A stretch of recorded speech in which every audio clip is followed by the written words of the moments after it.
Existen 7 pecados capitales y todos podemos ser tentados por ellos. Según se dice, afectan a nuestras propias almas.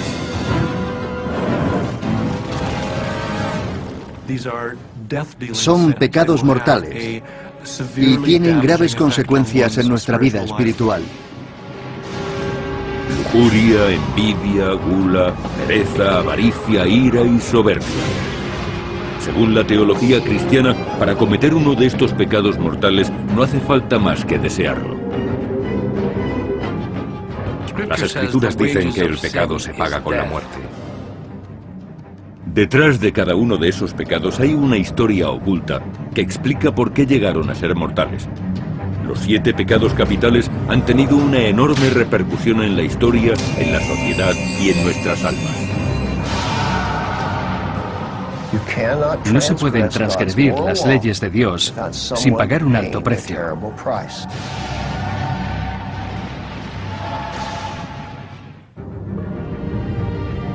Y el más tentador de los 7 pecados capitales es la lujuria.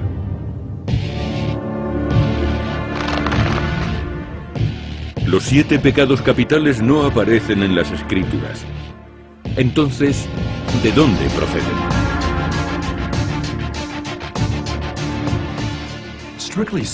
Los 7 pecados capitales no son mencionados en la Biblia.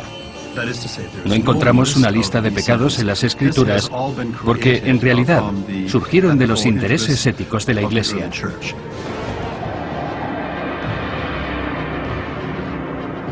Alrededor del año 375, un monje cristiano huyó de las tentaciones de Constantinopla y se refugió en un pequeño monasterio del desierto egipcio.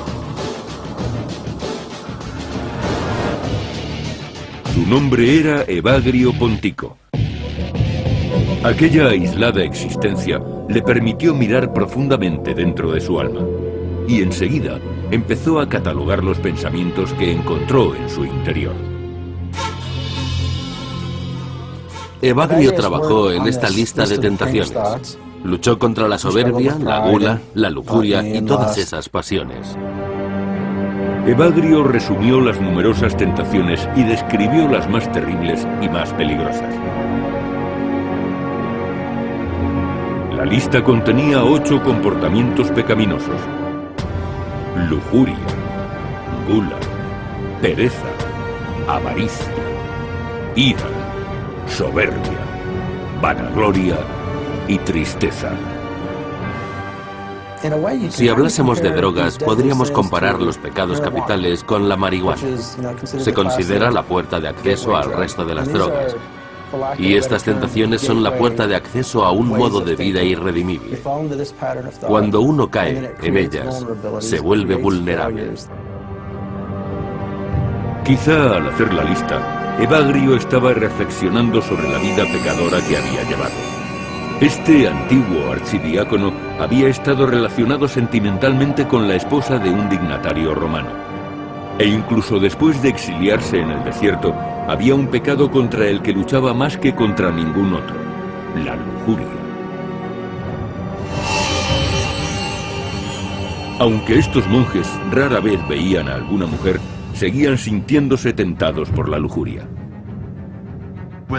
Cuando les asaltaban pensamientos lujuriosos, los apartaban acercando sus dedos a las llamas de las lámparas de aceite. De este modo, pensaban en el dolor, en lugar de pensar en el deseo.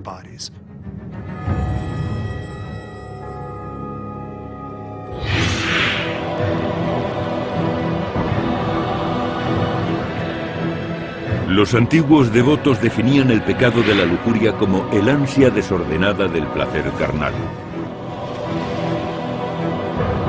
La Biblia lo llama fornicación, adulterio, tentación de la carne, y considera que es un deseo sexual tan poderoso que abruma y destruye a los que caen en la tentación.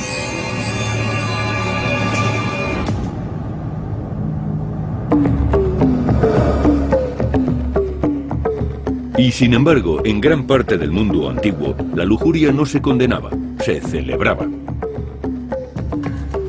En la India, los templos de Khajuraho fueron decorados con miles de esculturas en complicadas posturas sexuales.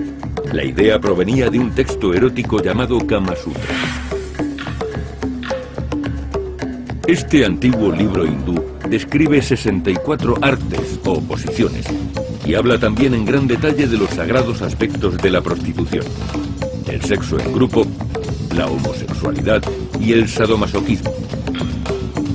En el Kama Sutra, el sexo y la religión son inseparables. Pero también en la cultura grecorromana se construían monumentos para celebrar la sexualidad. En la Grecia clásica, las fronteras y los caminos se marcaban con gigantescos falos de piedra llamados Herma, en honor a Hermes, el dios de la fertilidad. El dios Dionisios era venerado en los bosques con salvajes rituales sexuales. Para los griegos, el sexo formaba parte de la religión. Y de hecho, la palabra griega orgía significaba originariamente ritual secreto.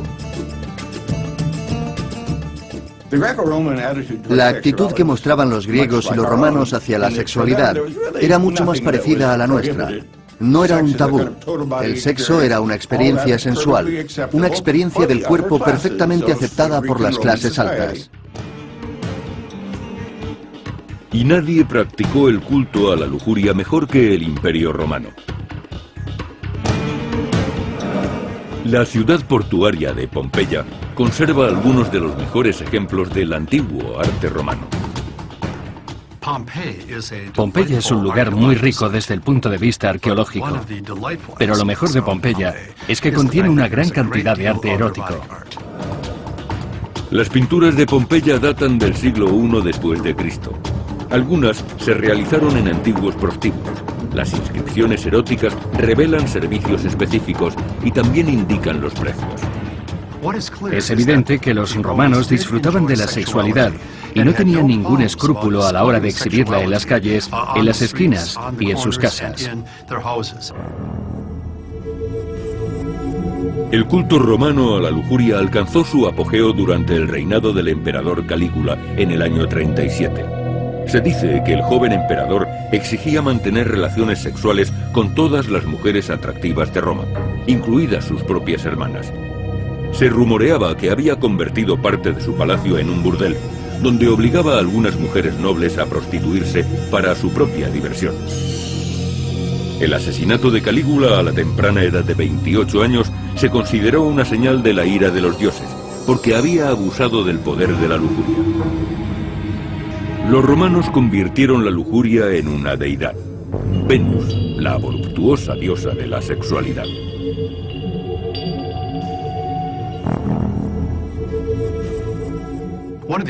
La cultura grecorromana cuenta con una de las versiones más antiguas sobre la creación. Según la mitología, los dioses procreaban. Fueron creados como nosotros y mantenían relaciones sexuales igual que los seres humanos y que todos los seres vivos. Pero después, en Oriente Próximo, surgiría un concepto muy diferente de la sexualidad. Tanto en la cultura judio-cristiana como en la tradición islámica, la tierra no es una deidad, sino una cosa. Y Dios reina solo en el cielo. No tiene pareja, por decirlo de algún modo. Por tanto, en esta familia de religiones, no existe la celebración de la sexualidad por parte de dioses y diosas.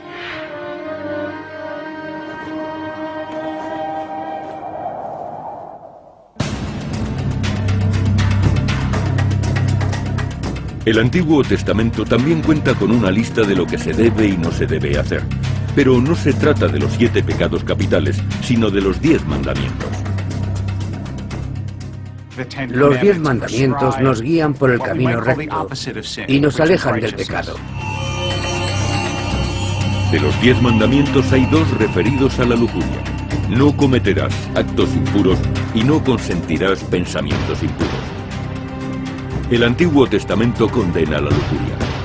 No considera que la sexualidad como tal sea pecado. Sin embargo, se preocupa mucho por el enorme poder del deseo sexual.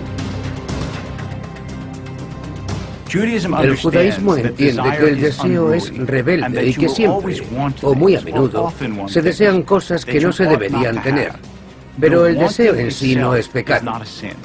Depende de lo que se haga con él.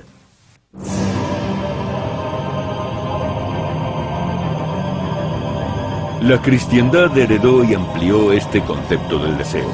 Jesús dice a sus discípulos que comete pecado de adulterio incluso el que mira con lujuria a una mujer. Jesús comenta y enfatiza los pecados de pensamiento. Se puede cometer adulterio mentalmente. Para Jesús, el castigo por el pecado es el infierno, la condenación eterna. Los creyentes piensan que todo aquel que comete alguno de los 7 pecados capitales está irremediablemente condenado al fuego eterno. Pero en ningún pasaje de la Biblia aparece la descripción del infierno. La explicación más formidable de las condenas de los pecadores llegaría mucho tiempo después de la pluma del escritor italiano Dante Alighieri. Fue hacia 1320 cuando Dante escribió la Divina Comedia, una detallada descripción del infierno, el purgatorio y el cielo. La historia comienza cuando Dante se pierde en un oscuro bosque.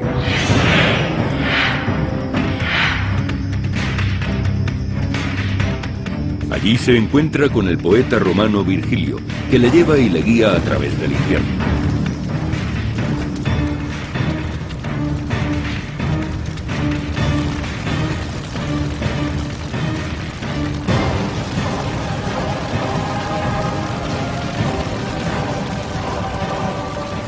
Dante describe los 9 círculos del infierno.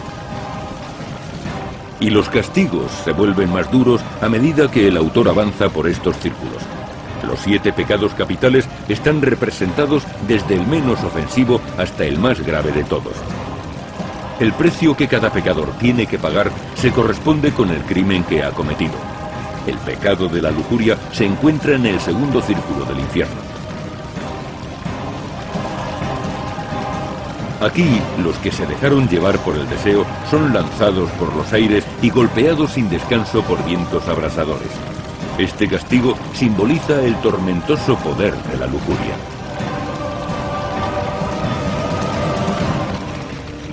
Sin embargo, Dante trató el pecado de la lujuria como el menos reprobable de todos. Se supone que es más condescendiente con este pecado, porque es una tentación en la que él también cayó. Dante visita el purgatorio, donde las llamas consumen a los lujuriosos del mismo modo que antes los consumió el deseo sexual. La visión de Dante es tan sobrecogedora que se convirtió en la versión del infierno más comúnmente aceptada por la cristiandad. Pero esta descripción no está basada en la Biblia. Los círculos infernales y los castigos de los condenados proceden únicamente de la pluma de Dante.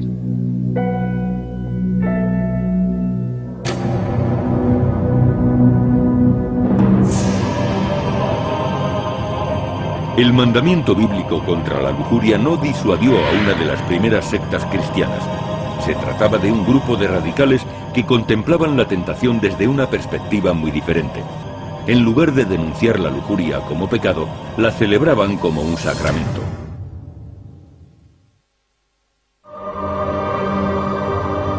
Los 7 pecados capitales han condicionado durante siglos el comportamiento de la sociedad. Considerados en su conjunto, representan para los fieles un código moral y ayudan a llevar una vida de rectitud. Cada transgresión tiene una definición y un castigo específicos.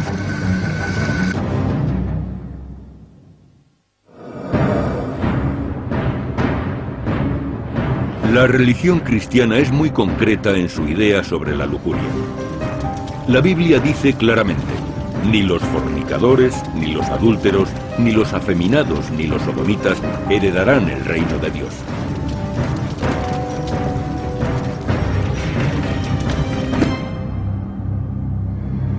Pero no siempre hubo consenso con respecto a este pecado. Una de las primeras sectas que surgieron del cristianismo vio la lujuria de un modo muy diferente. Alrededor del año 325 se decía que un pequeño grupo de fieles cristianos se reunían para el culto. El servicio empezaba con el desnudo ritual. Seguía con la unción y el masaje en grupo. y culminaba con el acto sexual entre el sacerdote y la sacerdotisa. Era la secta de los carpocratianos, una comunidad cristiana gnóstica. La palabra gnóstico proviene del griego gnosis, que significa conocimiento o iluminación. Los gnósticos tenían una idea muy diferente del pecado. De hecho, en el Evangelio apócrifo de María Magdalena, Jesús dice que la lujuria en sí no es un pecado. El obispo Epifanio del siglo IV describía la orgía gnóstica detalladamente. Caen en un frenesí colectivo, se manchan las manos con sus secreciones y humores y rezan completamente desnudos.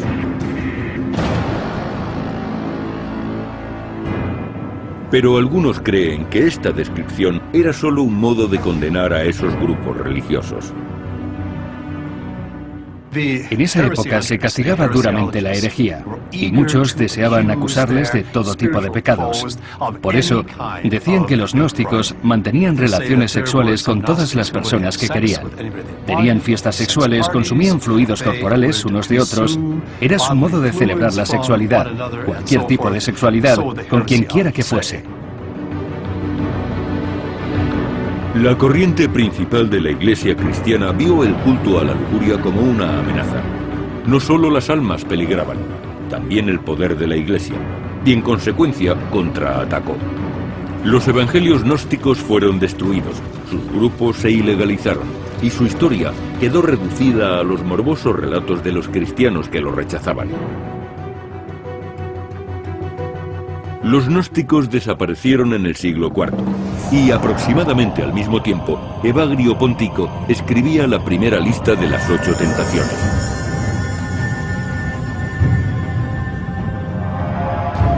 Al principio tuvo poca trascendencia. Evagrio vivía recluido en el desierto y solamente los monjes de su monasterio tenían acceso a esta lista.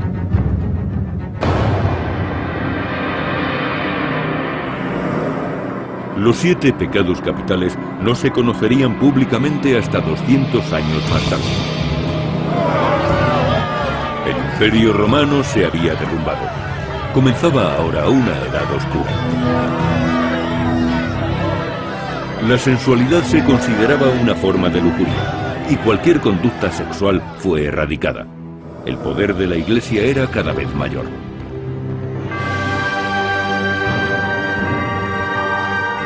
En manos del Papa Gregorio Magno, las 8 tentaciones se convirtieron en los 7 pecados capitales, mucho más condenables.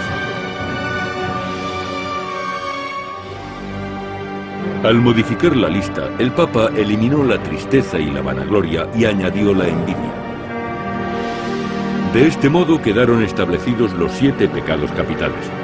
El Papa Gregorio fue el que los dio a conocer a todo el mundo cristiano. Aunque no aparecían en la Biblia, los 7 pecados capitales se habían convertido ahora en una parte muy importante de la doctrina cristiana. El Papa Gregorio está considerado como uno de los grandes reformadores de la Iglesia Católica. Otra de las transformaciones que llevó a cabo tuvo un enorme efecto en la Iglesia y en el concepto de pecado, especialmente en el de la lujuria.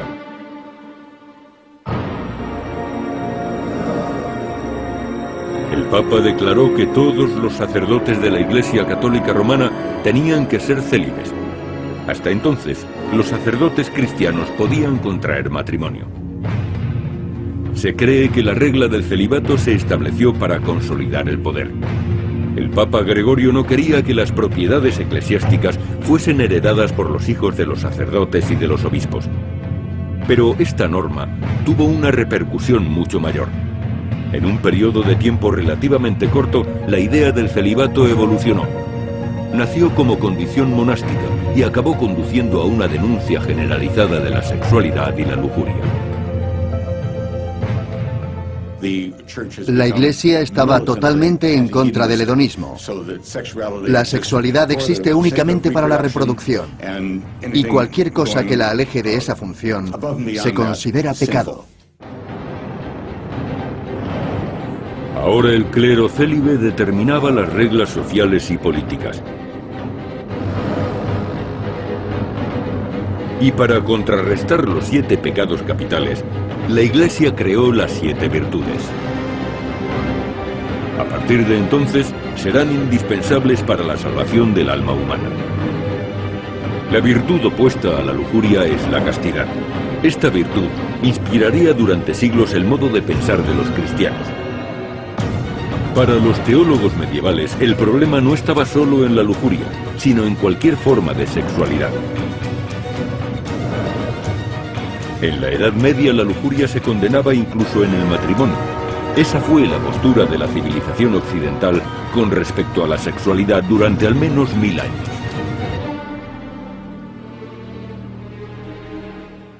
La lujuria se castigaba duramente.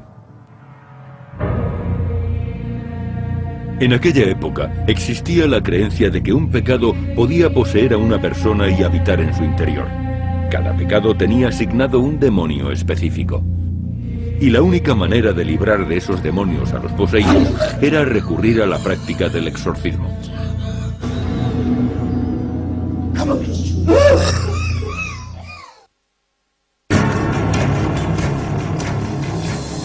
Los primeros monjes cristianos pensaban que caer en uno de los pecados capitales te condenaba al sufrimiento eterno. Por otra parte, cuando los hombres y mujeres piadosos cometían un pecado, se creía que la causa eran los demonios.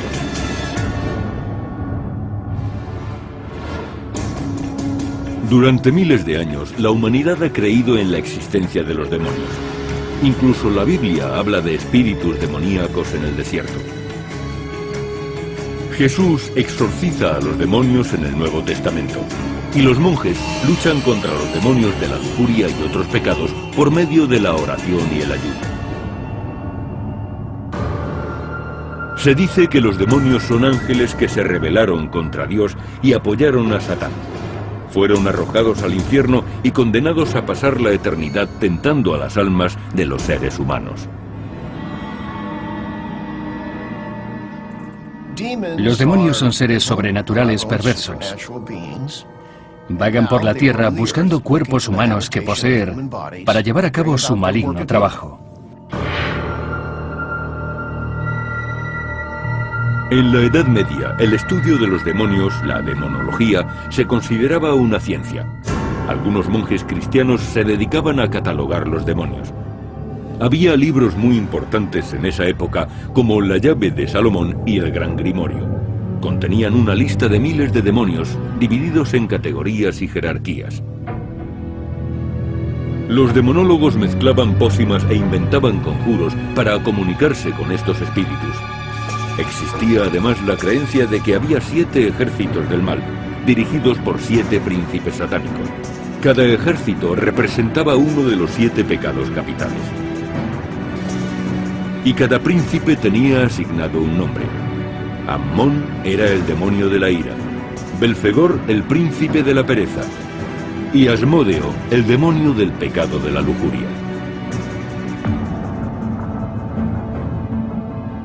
El nombre de Asmódeo probablemente proceda de la deidad pagana persa llamada Aesma Daeva. Este demonio aparece en las escrituras. Se le menciona por primera vez en el libro de Tobías. El demonio posee sexualmente a una hermosa joven y la obliga a matar a 7 hombres que la pretendían. Se trata de un ser muy peligroso, pero en algunos textos, como el Testamento de Salomón, se dice que Asmódeo podía ser controlado mediante conjuros.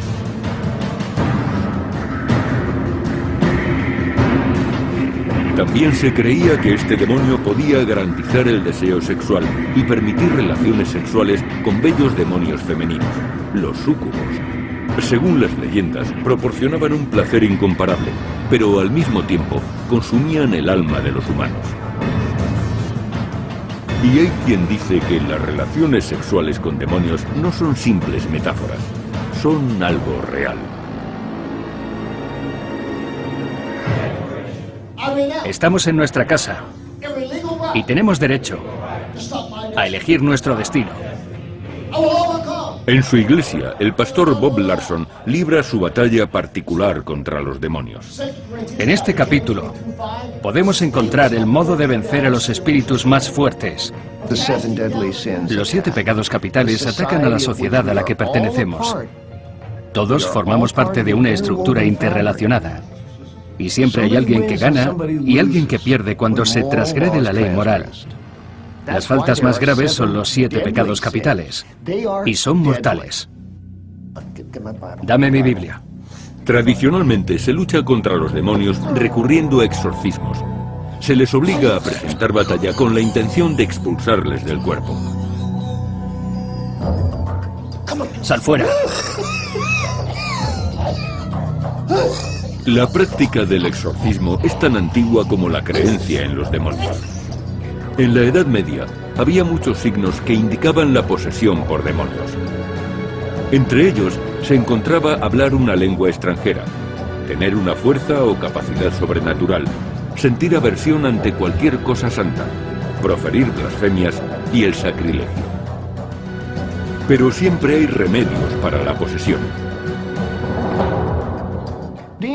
Se puede provocar a los demonios con diferentes objetos sagrados, haciendo el signo de la cruz sobre la persona con los santos óleos, mostrando una cruz o una Biblia, rezando, leyendo las Escrituras, exponiendo cosas santas que repelen a los demonios y que les instarían a marcharse.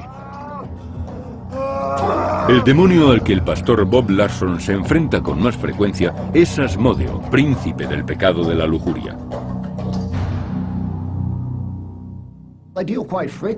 Trato a menudo con el demonio de la lujuria. A veces llega a la gente a través de la pornografía.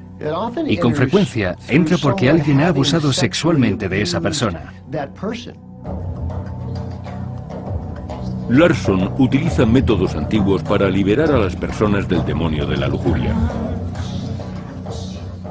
Yo digo al demonio lo que tiene que hacer. Por ejemplo, yo, el espíritu de la lujuria, renuncio a mis derechos sobre esta persona, una criatura de Dios, y no reclamaré ningún derecho sobre ella en el futuro. Ahora vas a luchar. Pero es posible que el demonio diga, no me voy, esta persona me pertenece. Entonces hay que seguir repitiéndolo. Te tienes que ir. Los exorcismos de Bob Larson no son fiables para muchos cristianos. Sin embargo, las técnicas que utiliza proceden de rituales tan antiguos como la propia religión.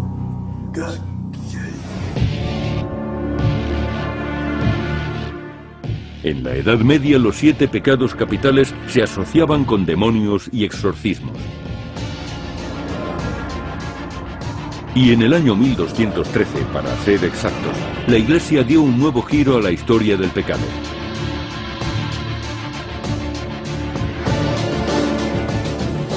Se introdujo la confesión. Era obligatorio que los cristianos acudiesen a un sacerdote, al menos una vez al año, y le contasen detalladamente sus pecados. La Iglesia aconsejaba a los creyentes que tomasen los pecados capitales como guía. Así podrían determinar más fácilmente qué pecados confesar. Los obispos instaban a hacer examen de conciencia antes de la confesión. Los fieles debían reflexionar acerca de los 7 pecados capitales y organizar sus vidas en función de estas reflexiones.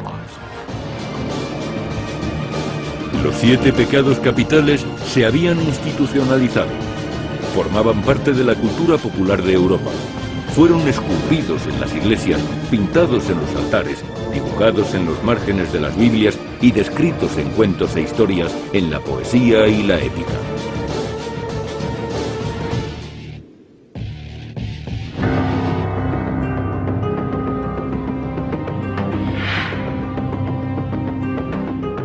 Pero en el siglo XVI, el mundo cristiano sufrió un cambio radical. Los cristianos se dividen en protestantes y católicos. El cisma se conoce como la Reforma Protestante. Comenzó en 1517 y duraría 150 años. Una de las principales diferencias era que los protestantes rechazaban el concepto de confesión, pero mostraban un profundo interés por el pecado de lujuria.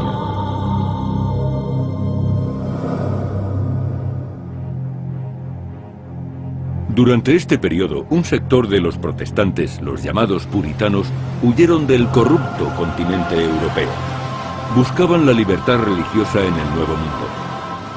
Los puritanos fueron llamados así debido a sus piadosas creencias y su idea de la religión. Pretendían crear una forma más pura de culto y doctrina. Querían fundar en Norteamérica una colonia donde no se tolerase el pecado. Los puritanos desembarcaron en Plymouth, Massachusetts, en 1620 y formaron una colonia en la que la virtud y la castidad eran el centro de su teología y definían su código legal. Cometer pecado de lujuria en Plymouth comportaba castigos muy serios. Las mujeres a las que se sorprendía cometiendo adulterio eran condenadas a llevar bordada la letra A durante el resto de su vida. Si un puritano mantenía relaciones sexuales fuera del matrimonio, podía ser azotado, expuesto a la vergüenza pública en el cepo, y en casos de sodomía o bestialismo, incluso podían condenarlo a muerte.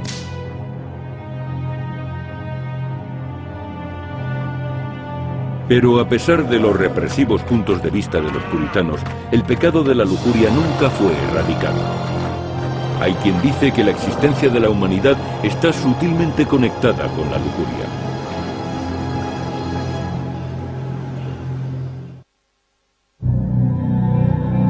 Según la doctrina cristiana, los 7 pecados capitales fueron durante siglos las puertas del infierno.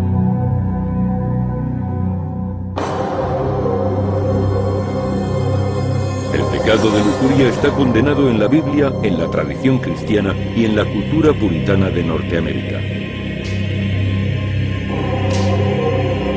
Pero a pesar de su prohibición, la lujuria nunca desapareció.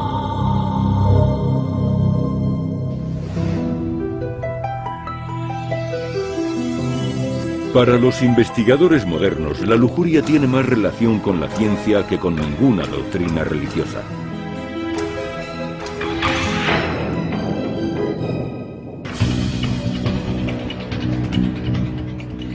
Los 7 pecados capitales pueden explicarse a través de la biología. La lujuria, la ira o la avaricia son rasgos del carácter.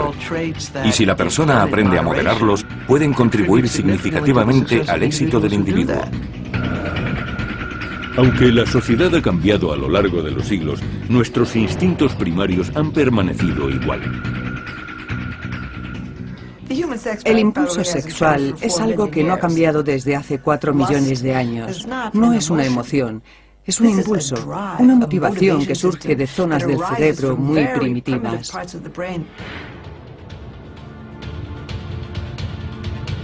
Los neurocientíficos han descubierto por qué la lujuria no puede ser suprimida. El instinto de aparearse, o lo que comúnmente conocemos como lujuria, procede de una hormona llamada testosterona. Esta sustancia química está presente tanto en el hombre como en la mujer. Pero la sustancia que se relaciona con el amor romántico es la dopamina, que regula el placer y hace que focalicemos la atención.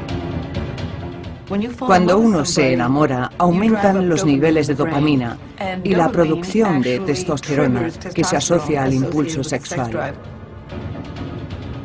Estas sustancias químicas están relacionadas y pueden tener un efecto contrario al esperado. La dopamina, asociada con el amor, puede llevar a la lujuria, y la testosterona puede imitar los sentimientos amorosos.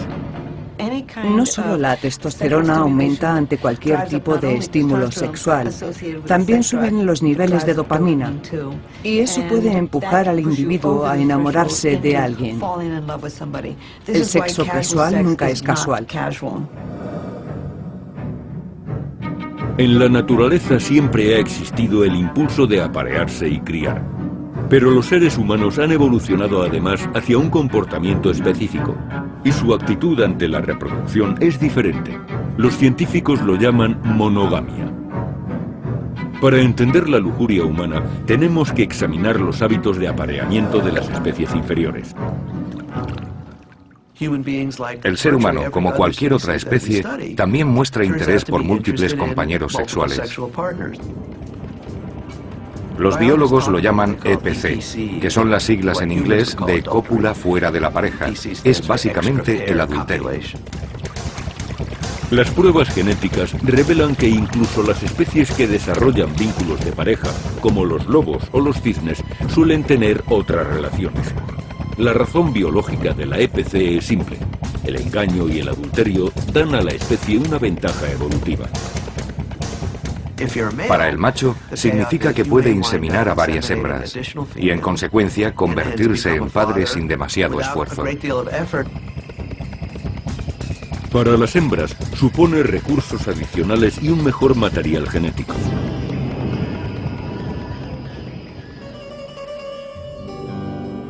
Quizá fue esa la única razón por la que la lujuria se consideró pecado. Había que poner freno a la cópula fuera de la pareja, o como dicen los humanos, al adulterio. Si un hombre se deja llevar por la lujuria, podría acabar copulando con mi mujer. O en el caso de una mujer, podría acabar compitiendo por el marido de otra. Así pues, desde el punto de vista social, parece conveniente poner freno a la lujuria.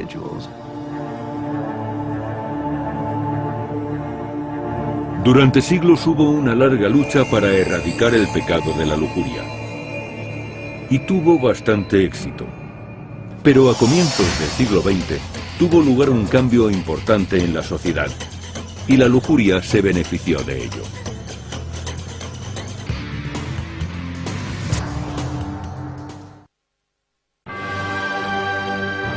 Los 7 pecados capitales fueron recopilados por la Iglesia Católica como un código moral para todos los creyentes.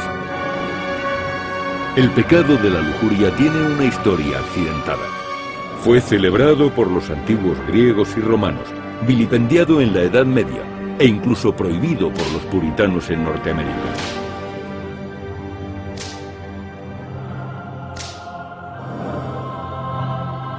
La época victoriana en el siglo XIX fue especialmente represiva. La literatura tachaba cualquier sentimiento sexual de represivo e inmoral, a no ser, evidentemente, que se realizase dentro del santo matrimonio.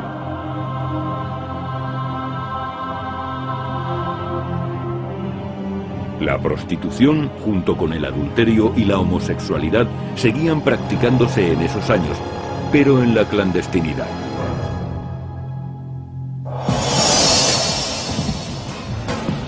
Con el siglo XX llegó una nueva era para la lujuria.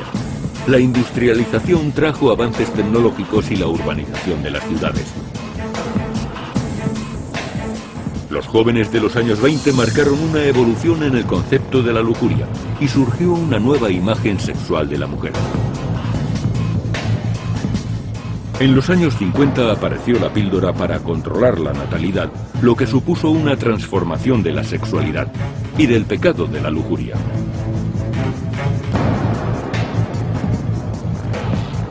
Pero la evolución de este pecado culminó en los años 60, cuando la revolución sexual se extendió por todo el mundo.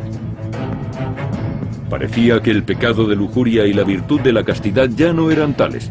Aparentemente, cada persona tenía su opinión sobre la virtud y el vicio. Y encabezando esta revolución había un hombre muy célebre, Hugh Hefner.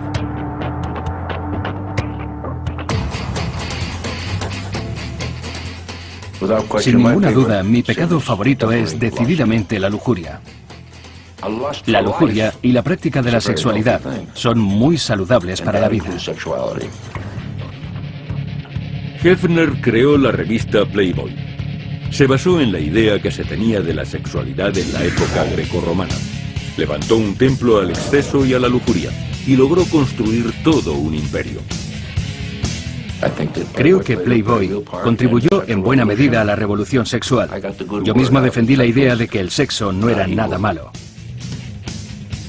A pesar de los siglos de tentativas religiosas para acabar con la lujuria, el pecado nunca desaparecía. ¿Hay alguna razón biológica o neurológica para que la lujuria siga siendo una tentación vital?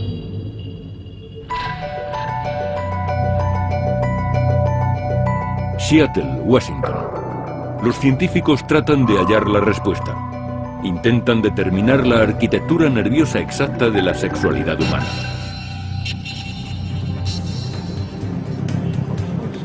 El doctor Ken Maravilla investiga sobre cómo afectan la lujuria y la sexualidad a cada parte del cerebro humano. Utiliza dos recursos tecnológicos. Uno es una máquina de resonancia magnética, el otro un simple reproductor de DVD. Presentamos distintos estímulos a nuestros sujetos. Consisten en escenas de sexo explícito preparadas de modo que resulten sexualmente atractivas y aumenten su capacidad de excitación. El experimento es sencillo. Se muestran vídeos neutros a los sujetos para establecer el punto de partida. Después, durante varios minutos, se proyectan imágenes sexualmente explícitas. Entonces, el doctor Maravilla y su equipo observan y registran los cambios en el cerebro. Tenemos zonas en los lóbulos frontales que están asociadas con la recompensa.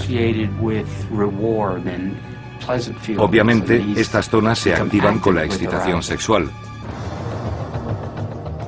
La amígdala cerebral también se activa. Es como un área evaluativa y su finalidad es ayudarnos a la hora de tomar decisiones. La imagen de la resonancia magnética muestra que cuando los sujetos se excitan sexualmente, existe una respuesta determinada. También hemos visto que ciertas áreas del cerebro parecen volverse menos activas. Y casualmente se trata de las zonas relacionadas con el juicio moral o con la inhibición. Cuando las áreas de la lujuria en el cerebro se iluminan, las áreas del raciocinio empiezan a apagarse. La conclusión: cuanto más excitada está una persona, menos acceso tiene a la razón. Se diría que la ciencia muestra una conexión directa entre la lujuria y la falta de raciocinio. Esta teoría avala la premisa básica de los sociólogos que estudian el comportamiento humano. Los pecados son adaptables. El deseo sexual es normal, apropiado y saludable. Lujuria es el término que utilizamos cuando ese deseo es excesivo o inapropiado. Según esta definición, algo se convierte en pecado solamente cuando es destructivo. Parece que, según la ciencia, lo condenable es llevar nuestros impulsos demasiado lejos.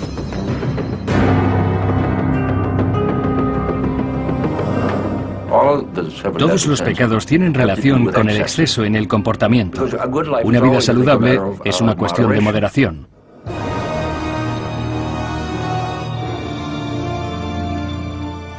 Las mismas energías que nos impulsan a hacer el bien pueden desviarse y llevarnos a pecar.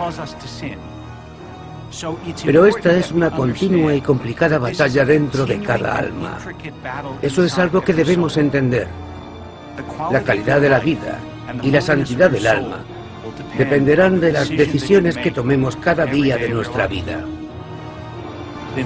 Para el cristianismo, un pecado siempre es un pecado. No es cuestión de matices. Se trata de un estándar eterno.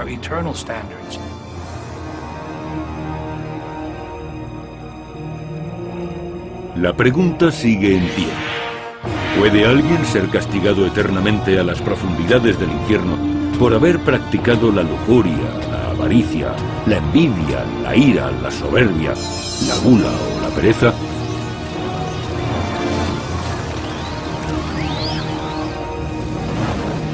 Aparte de religiones y de creencias, los 7 pecados capitales siguen siendo relevantes. Todavía afectan a la sociedad, a nosotros mismos y puede que también a nuestras almas.